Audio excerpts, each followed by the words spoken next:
Before we address how bold of a statement it is to say things like how Storybook Sonic, a version existing in only 2 pieces of media that are otherwise lackluster and not remembered too fondly, let me get one thing out of the way. I'm biased. Phew, now that that's out of the way, hello and welcome back to Ian's Insights. Strap in for another video where I make you sit through my opinion for about 20 minutes. Sonic the Hedgehog. You know him, you love him. Unless you're a Sonic fan. I've loved Sonic since I was a kid because of my dad. The Blue Blur is actually coming up on its 35th anniversary, this year celebrating the anniversary of two of my favorite Sonic games ever, Sonic Rush and Sonic Unleashed. So, I wanted to talk about one of my favorite pieces of beloved mediocrity from the series that has defined my life. Now, Sonic has been killing it lately. Sonic Movie 3 was a masterpiece, Sonic Racing Cross Worlds is a booming success with 2 Game of the Year nominations, and Sonic IDW comics are still amazing, and Sonic Rumble was released. And those are just from Sega and Sonic Team themselves. Sonic fans are always cooking up some amazing Sonic fan games, comics, mods, music, and animations. Whether you're a Sonic fan or not, it's no secret that the Sonic fanbase is very, very dedicated. Whether it's the obnoxiously popular abundance of Sonic horror creepypastas now, or the underrated masterpieces like Sonic Venture or Sonic Overdrive. Nonetheless, it's pretty good to be a Sonic fan right now. But like everybody knows, Sonic had a, wait for it, rough transition to 3D. Yes, I know. Cross that off your bingo card, why don't you? And such rough transition brought about what most know as the Dark Age of Sonic. Cross that one off too. The Dark Age of Sonic can be left up to interpretation most of the time, but a lot of people agree that said time period was between 2001 to 2010, starting with the rock-hard Sonic Adventure 2 and ending with the mixed bag that is Sonic Colors. Now, this time period is unfortunately remembered more for the bad games than the good ones. During this time period, we had games like Sonic Adventure 2, Sonic Rush, Sonic Heroes, Sonic Riders, Sonic Unleashed, and Sonic X for the Leapster. But unfortunately, this time was also the birthplace of games like Sonic Free Riders, Sonic Rivals, Sonic Adventure Director's Cut, Sonic 4, and Sonic Chronicles: The Dark Brotherhood. Yeah, that game. And even those games from this era that we remember fondly currently, people then and now still have mixed feelings about them. I personally think this term used for this decade in Sonic's history is complete bullshit, as there are definitely worse things that happened in the early 2000s. It was merely experimental, plus we got a shit ton of cool Crush 40 music. But smacked in the middle of this quote-unquote dark age were 2 games that will be remembered forever, for better or for worse. 2 games that would make an impact on the Bluebird's history and my autism. This is the Sonic Storybook series.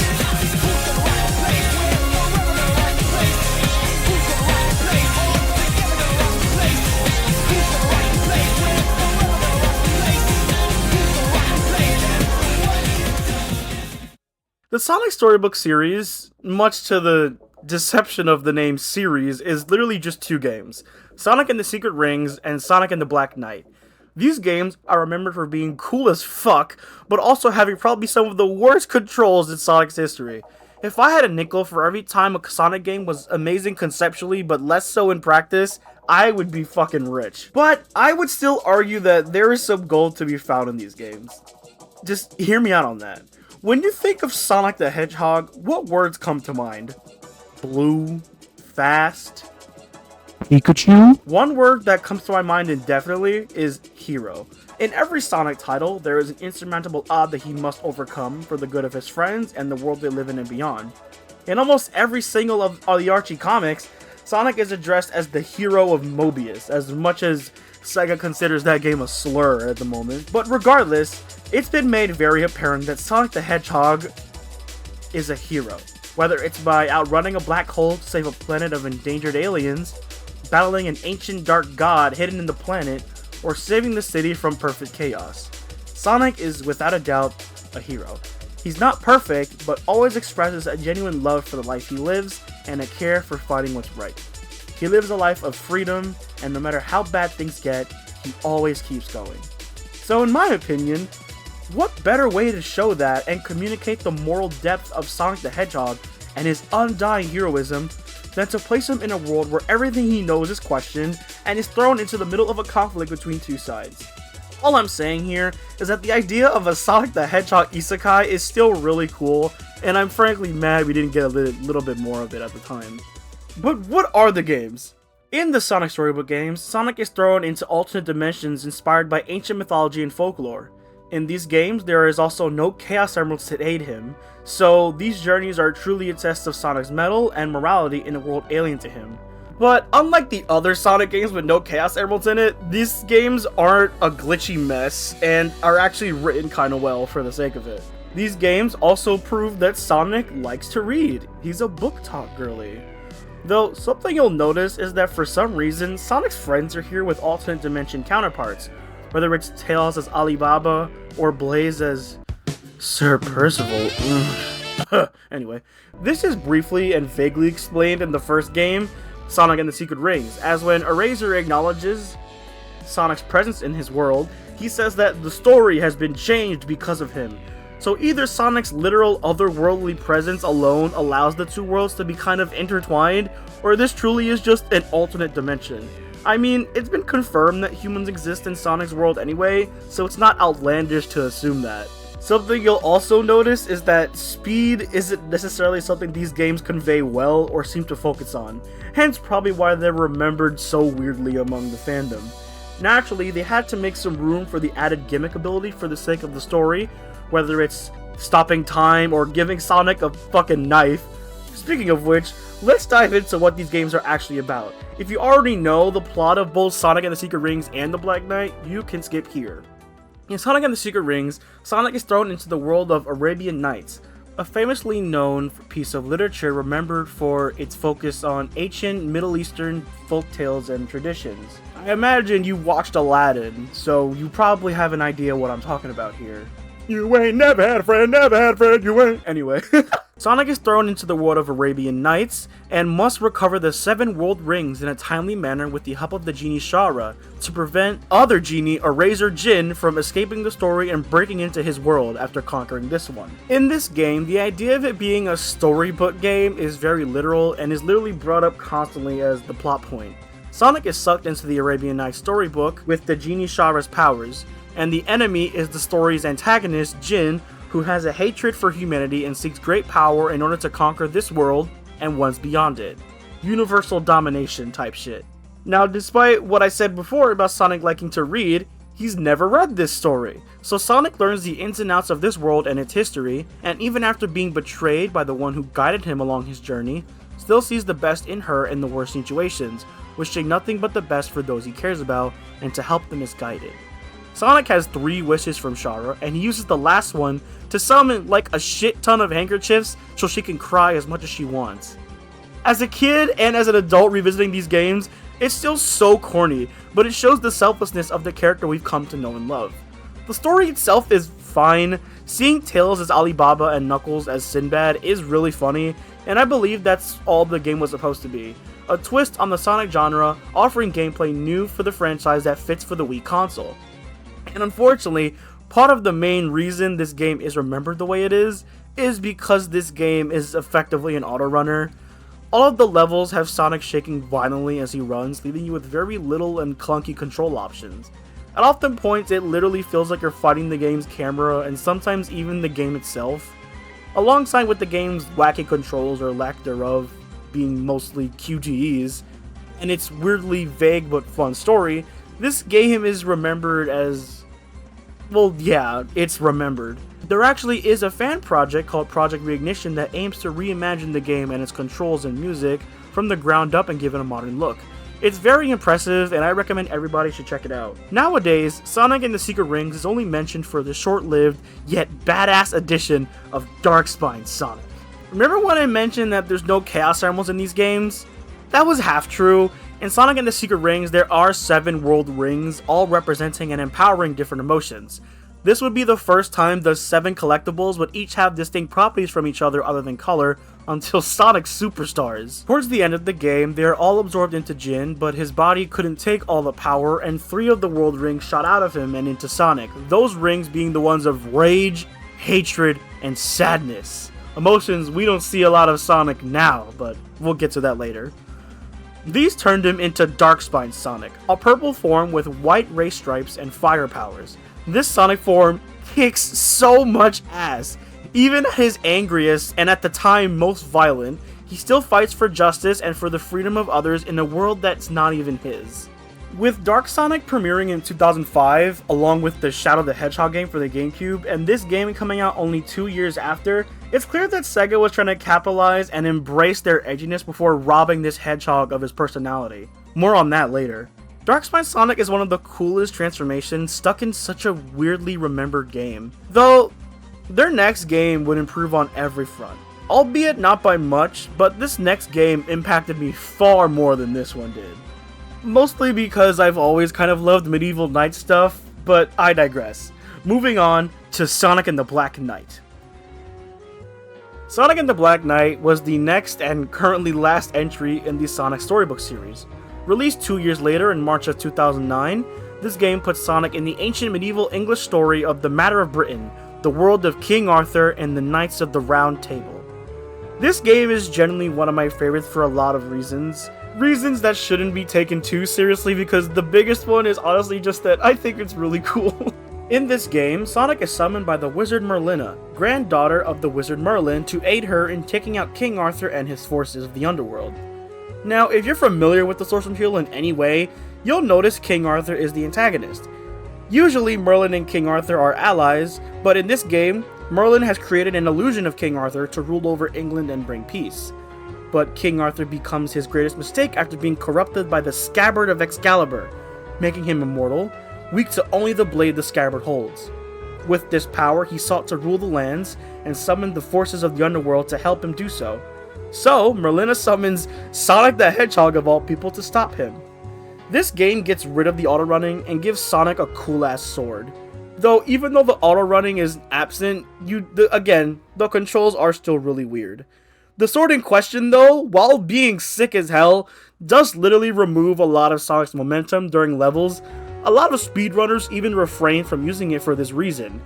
Whenever you use it, it stops Sonic for like a split second and takes away like half of his inertia. If your game's premier gimmick winds up being impractical for the gameplay, it's probably a sign a mark was missed somewhere. Literally, one of the game's only cutscenes shows Sonic using the sword at high speeds, but the gameplay doesn't even feel like that half the time. The sword fighting does feel better in most of the game's boss fights, but once again, the game's controls are definitely its worst enemy. Thank God Sonic Team would master the Sonic formula on the Wii Beyond with Sonic Unleashed. But like I said, these games were clearly focused less on the speed. This game also is home to one of the funniest things ever. Sir Tony Hawk. Watch out! Defend yourself from the Whoa! Much like this game's prior entry, Sonic goes about his quest learning the ins and outs of this world, blah blah blah. He learns its history with the help of Merlina and Calibur, a talking sword he wields throughout the entire game. One thing this game has improved a lot on, I think, and still stands as one of the better titles in this medium, is its storytelling. I mean, that should be given for a game called a Storybook game, but this is also a Sonic game, and its speed isn't exactly breakneck, so I digress. In this game, there is no 7 collectibles. The way Sonic goes about his mission in this game is different. It's less linear, if you can believe it. After learning that he can't just speed forward and fight King Arthur head-on because of the whole immortality thing, in order to defeat King Arthur, Sonic must learn to blunt the power of immortality the Scabbard grants him. This info is given to him by the Lady of the Lake, but only when he proves himself as a true knight.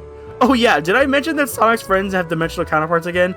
Yeah, Amy is here as the Lady of the Lake, Shadow, Knuckles, and Blaze are King Arthur's Knights of the Round Table as Lancelot, Gawain, and Percival, and Tails is a blacksmith. After learning the secret of blunting Excalibur's power, which was defeating the Knights of the Round Table and collecting their sacred swords, Sonic has the tools he needs to fight King Arthur. This fight is really cool, and also ends with Sonic literally killing someone he believed to be a horrible, world-ending tyrant with glee. And since it's done by the means of sword fighting, we essentially just watch Sonic stab a man to death. Let that sink in. This game would also feature another girl main character with pink hair to betray Sonic in the end, and introduce another cool-ass form to never be seen again: Excalibur Sonic. Excalibur Sonic is awakened during the final battle, and after the light of sacred swords awaken the might of Excalibur, surrounding Sonic in golden armor to defeat Merlina. I loved this fight so much as a kid, it was so awesome. Unlike the last game, Merlina isn't groomed by some higher power to do their bidding. She is a troubled sorceress. Troubled sorceress. She's a troubled sorceress with toxic ways of viewing the world around her and seeks to put an end to the idea of an ending by fixing her grandfather's mistake and putting the world in an endless loop. Now, where have I seen that before? This game is remembered for the same reasons as Secret Rings is remembered. Along with being part of the same series, the game, despite failing on a lot of gameplay fronts, delivers great storytelling and character development through its hand-drawn cutscenes. But I've already explained what both these games are for the player, but let's get into why I think these games show what is, in my opinion, one of, if not the definitive best versions of Sonic. I do want to apologize for lying though. I don't think Storybook Sonic is the best. I think specifically Black Knight Sonic is superior. Not that Secret Rings does less of a good job with Sonic's personality and character, but Sonic and the Black Knight I feel expands on that front and tells the story a lot better. Also remember, I'm biased. Though, my original statement still does have its merits. Now, it's already been established that Sonic the Hedgehog is a hero. As I mentioned before, one of the best ways to show your main character's unending heroism and morals is by putting them in a world where they must once again learn the ins and outs of something new and different to them, while testing their mettle and morals through the obstacles the world throws at them.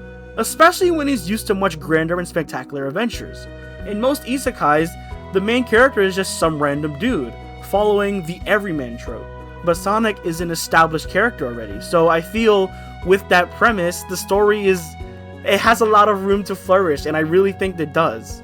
In these games, we see a version of Sonic we honestly don't see a lot of now, where we see a cocky, arrogant, stubborn, wisecracking douche. We also see a naive, caring, whimsical, and determined person who fights for what's right. We see Sonic express emotions like anger, sadness, and hopelessness, but even in his darkest moments, he still holds his head up high, determined to keep going. The first thing Sonic does when getting summoned during his lunch, falling into the dark world of medieval ruin, is realize he's in the middle of conflict with someone in need of his help. And what does he do? He shoves that glizzy down his throat, he looks her in the eyes, says, "I got you, girl," and instantly starts putting in the work, being flashy and confident all the while. He doesn't introduce himself, he just says, "Oh, this is what you need? Alright, watch this shit." Something he sees as such a minuscule chore, he does so willingly with a smirk on his face. Even when Sonic is faced with the reality that removing Caliburn would make the world view and resent him as a villain, he shrugs it off. When confronted by Lancelot and even Gawain later on, he clearly would rather avoid any conflict impossible, regardless of how he might be viewed as less than a knight if anything. Clearly, bro does not give the slightest fuck about how people view him, enemies or not. All that's on his mind is doing what's right by those around him and acting in good faith no matter the stakes. He has an agenda, and he's not gonna let anybody ruin that. He even goes as far to ignoring the task at hand given to him just to help someone he sees in need of it, because he's fucking cool like that, and that's how he rolls. Literally after being given an objective and a set time to get objective done, he sees something else.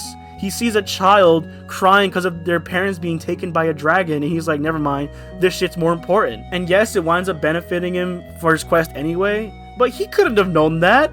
Again, it's just really cool to me. This game also tackles a lot of really mature themes, and I know it's a Sonic game, so take that with a grain of salt. But it tackles a lot of really dark things like the meaning of life and the beauty to be found in mortality, fulfillment by any means, and even attempted suicide for some reason? Twice! This is a game that plays very weird, but I enjoy what it offers with its silly yet well executed story and amazing performance from Jason Griffith.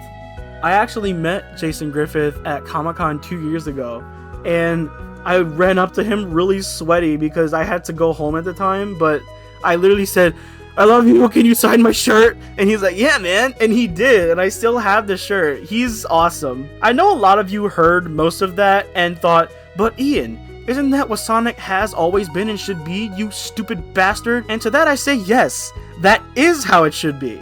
But from my experience as a Sonic fan, as I'm sure maybe a lot of people can agree, there's always something that I call a Sonic split. A split between what Sonic is and what the fans portray him as and want him to be, or wish he was. Nowadays, there are a lot of mandates for how Sonic should be portrayed in any of the media he's in, officially. Mandates such as Sonic not being allowed to show any strong emotions like hatred or sadness. Sonic can never cry. Sonic can never lose. Sonic or anyone else can undergo any major character development or wardrobe changes without approval from Sega. Sonic can never get with Amy ever. Sonic can never wear pants. Game characters can never die, blah blah blah. Such mandates like these make Sonic feel less like an actual grounded character a lot of the time, and more just kinda like a mascot. Ever since the end of the Sonic Archie comics, a comic line praised for its complex narrative with Sonic's character and how he interacts with the world and characters around him, Sega has had certain conditions as to how Sonic can be written and portrayed. This is mostly because of one of the writers, someone considered to be the Voldemort for Sonic fans, Ken Penders, who was famous for his ambitious and convoluted plot lines and really weird focus on romance and adult themes where they didn't fit in when it came to writing Sonic. Such is where that Sonic split comes in. In most of the fan-made Sonic comics, games, animation, or what have you, there's always an emphasis on something that Sonic media often lacks, or actively avoids, such as emotional and intimate moments between its characters, dark and serious themes and conflicts, actual high-octane packed fight scenes, and even the idea of exploring different forms Sonic or other characters could take with the power of the Emeralds and beyond. This one, though, does have reasoning. Apparently, someone behind Sonic said that they're afraid of making Sonic too much like Dragon Ball, as Super Sonic is one of the biggest fucking Dragon Ball homages in history, but whatever. Granted, even with these mandates in place though, IDW and Ian Flynn have managed to publish amazing stories for this franchise. With recent installments like Sonic Frontiers, Sonic 3, and Sonado Generations, it's hard to tell the consistency of these mandates as of late, with Sonic 3 showing Sonic with an uncontrollable violent rage, Sonic Frontiers and Sonado Generations with fight scenes and emotional scenes with their main characters. It seems that Sega is now slowly learning what people appreciate about Sonic and want from its franchise. But only time will tell. As a kid, you don't know what it was like watching Mario Bros. Z, and just watching it with such a bittersweet happiness knowing that yes, it's so cool, but this would never officially happen, unfortunately. Now, I went a little off topic, but I feel I've conveyed why the game means as much to me as it does. Sonic being fast isn't the only reason why he's cool. He's still a character with morals, flaws, and beliefs. And in an era criticized for his worst reputation, I think this game delivered on a front most don't appreciate a lot of anymore. Or at least, most can appreciate even more because of this. It's also one of the few times Shadow's character was portrayed properly. Not just being an edgy asshole rival, but being more of a closed off, focused, and serious character than that. Also, it's possible getting my ass beat by Sir Percival awakened something in me as a kid. I like when women hit me. Anyway, the question remains, do I really think this is the best Sonic game? Fuck no, far from it. I just think that this game captures Sonic personality a lot better than his other titles across this media. And with Sonic fans increasing so much in recent years from different things, I think a lot of people could learn to appreciate what this game brought to the table. If not its clunky, mediocre gameplay loop, its awesome portrayal of who Sonic Ogilvy Maurice Hedgehog is, and what makes him so damn special. Unfortunately, a remake or remaster of these games officially is impossible, because they would have to pretty much remake them from the ground up. I mean, the Switch has motion controls, so maybe, but I highly doubt it. I often think about what we could have gotten more of when it comes to the Storybook series. We saw how Sega mastered Sonic's formula with Sonic Unleashed, and how they were able to balance awesome combat with speed. Maybe there's an alternate reality where Sonic and the Black Knight or Secret Rings played like that, and it was remembered as one of the best Sonic games ever. But either way, I often think about what we could have gotten more of when it comes to Storybook series. We could have seen, like, a Sonic Storybook game where he teams up with Sun Wukong in a Journey to the West inspired Chinese mythology game. Or when he visits Olympus in Greek mythology style game and fights Hades. Or maybe there is even a possibility of making Bro a Viking. I think this collection of Sonic games, albeit experimental with limited success and mixed opinions justifiably, still has some stuff to appreciate and holds up as one of my favorite pieces of Sonic media today. That's about it. Thank you guys for listening. In case it's not obvious enough, I have a huge throbbing bias for anything medieval and Sonic related. Being raised on the guy has left irreparable damage to my brain, and a section of my brain matter is blue for that very reason. Thank you for all the love on my last video, and apologies for the wait on this one. I definitely don't want the wait between each video to be 2 weeks. I just have this thing called depression. The length was definitely a factor, but life is also unpredictable like that. I'm gonna try to format my videos how you see here already, game, movie, show, and so on. Let me know what you guys think in the comments about that, among the sea of people probably calling me stupid for liking Storybook games. Be sure to like and subscribe for more insufferable, confidentially wrong loser rants, and I'll see you all in the next video. I love you all, and take care. It is December, so I also wish everybody a happy holiday in case this is the last time you hear from me this month. Take care, everybody. Much love always, and see you in the next video.